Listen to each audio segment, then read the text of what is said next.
Okay, the point of departure of the film, it's a novel by Patrick Galvin. So, how did you work on the script with him on the story? Well, I first read the book 7 years ago, and he had at one point written a screenplay. And one of the producers and myself went to meet him, and we spoke to him, and then we kind of did our own draft. And then over the years, over the 5 or 6 years it took to make the film, I'd drop in and out of research, and I found out things that I thought were important to put into the film. So it kind of, I spread out I broadened out from the book, and included things that I'd found out about that I thought were important to put into the film. What struck you in the book, in the story? Because it's a very tough story. Yeah, I think, it's interesting because we all knew as children growing up that those institutions existed. And I think one of the main reasons I wanted to make the film was that there were two people that I was kind of closely associated with in my life. One of whom was a lady who'd looked after me when I was a child, who'd been in an orphanage, and the other was a friend of mine who I met when I was 16, who's an actor and a writer, who'd spent most of his life in those institutions. So I just felt somehow it was a story that was very important to tell, and you get maybe one opportunity to do it, and so you include everything that you can. And I've read that a lot of boys that they committed suicide after. Is it true? What happened to? Yes, there were children that died in those institutions, a lot from childhood diseases, an illness, some from, brutality. And then people who survived those institutions, I think, because nobody could talk about it. 20 years ago, if you came out of one of those institutions, they couldn't talk about it. So I think they found it very difficult to live life. And there were quite a number of them that committed suicide. And can you tell me something about the casting of the boys? Yes. I started off in the way that you do normally. I saw hundreds of children, some children who'd done a little bit of acting, and I couldn't find what I was looking for, and there was one day that we saw, I think, 300 children, and there was nobody. And I thought, we're never going to find these children. And then in the middle of the night, I had this bright thought that if I went to youth clubs and boxing clubs, because boxing is quite a big hobby in Ireland for children, for boys. And that's where I went, and that's where I found most of the children. The main boy in the film is a champion boxer. And the main actor, Aidan Quinn. How do you pronounce his name? Aidan Quinn. Was it the first choice? Did you have him in mind? And how did you work with him? Because he's superb in the film. Well, we got the script to his manager. And 2 weeks later, 3 weeks later, Aidan called me and said he'd like to do it. He loved the script, and his parents are Irish, and he spent a lot of his, a number of his teenage years in Ireland. And he's very interested in that period because that's, the time that his parents were growing up. His father was a school teacher. And for all of those reasons wanted to do the film. He said, let's see how well we get on when we meet up, and we did. And, he decided to do it. And by the time we got to making the film, we got to know each other quite well, because over those 3-4 years, if he was in Ireland or in London, I would meet him, and if I was in America, I would meet him. And so we had a relationship before we started making the film, and I think that shows in the film. He says it's not, he kind of described it to somebody as, you go out on a film as an actor, and, the director and the actor are kind of dancing around each other for a week, which is a huge amount of time on a film. We shot the film in 6 weeks, so it was really good that we knew each other quite well before we started, and I think it made a huge difference. There are some scenes in the film which are very... Okay? We're gonna clap. Dimmi, possiamo? Sì, sì, sì. There are some scenes in the film which really struck me, for example, the beating scenes. So how did it go? For you as a director, emotionally, how did you cope with that? And how did it go on the set? Because they're very hard to see for an audience.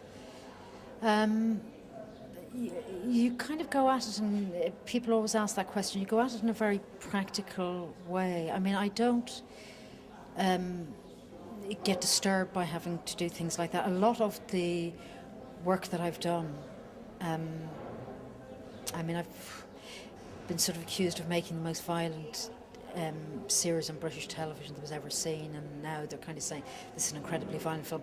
That it's not something that disturbs me, and it's not something that I shy away from. It's something that I can take on and I can do. I know that. I mean, I can go to those dark places very easily, and I finish at the end of the day, boom, I forget about it.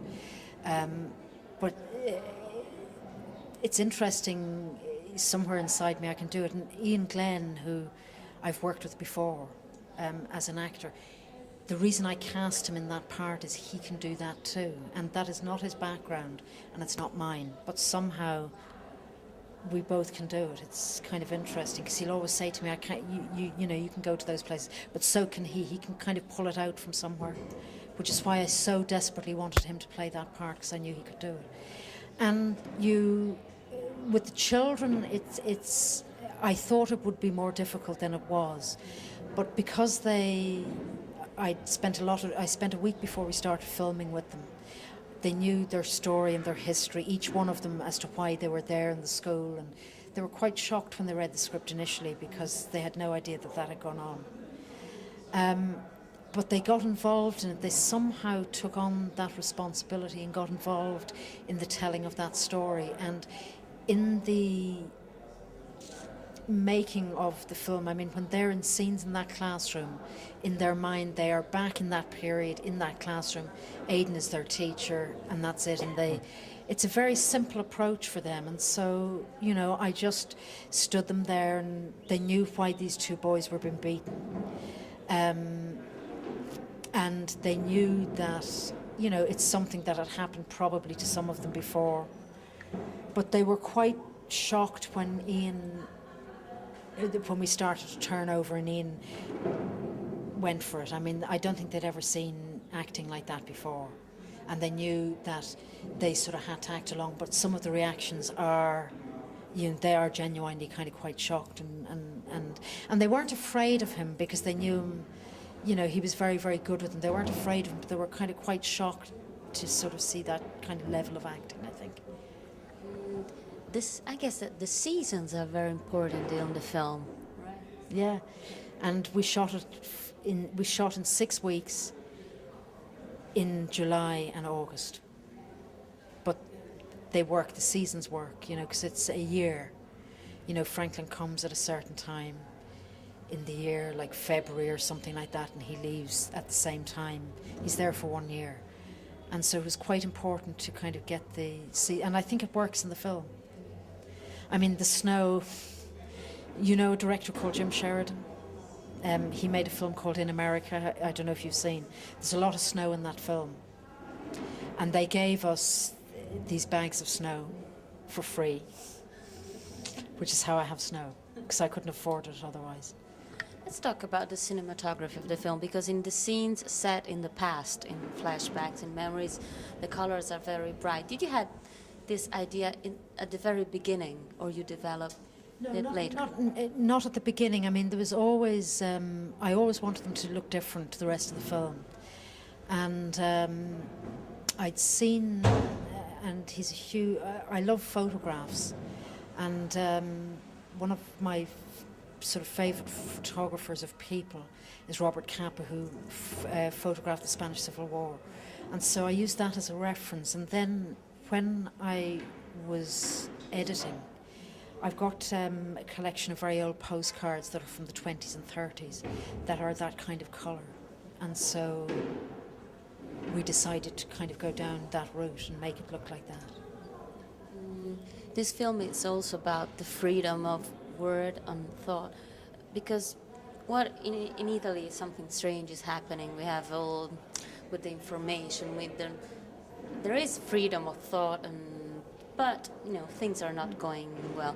How and what happens in your country right now with culture? I think it's the same thing. I mean, I think it's interesting. For 700 years, we fought to be a free country.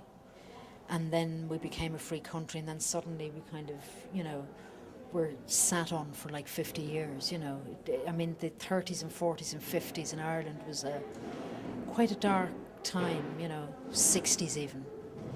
I mean, I grew up in the, 70s, and you really tried to, in the work that you did, speak out and for your work to be important, I mean, I think that's where it all starts for me, is that I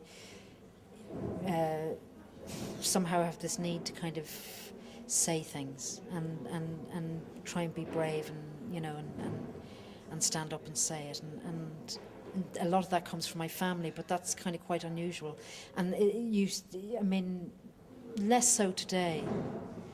But that freedom of thought is very important, and that freedom of, being able to live your life, and particularly thought. Because in the 40s and 50s and 60s and 70s in Ireland, books were banned, films were banned, and you read these books that were banned. I remember as a teenager getting a hold of a book called Land of Spices. It's written by an Irish lady called Kate O'Brien, and thinking, what's it all? I mean, why? What's that all about? Why is it banned? So, it's quite important to have that freedom, And you think that artists can help that to spread? It's kind of a duty. I think it is a duty, and I think we're one of the only body of people that can do it in painting and literature and theatre and cinema, particularly because it's such a powerful medium, because everybody goes. I mean, the vast majority of people go to the cinema, and you can make very powerful films. You can make very strong statements, and I think it is a huge part of me being a filmmaker is because of that. Okay, one last question. I know that the film went well in your country, and it won some prizes. Yes, it did. It's now won something like 12 awards at festivals, and it did very well in Ireland. I mean, it was the #1 film for a number of weeks, and it's now out on video, and it's the #1 in the charts. So a lot of people have seen it. It's nice to hear. Okay, thank you very much. Thank you. Okay. Thank you. It's been a pleasure.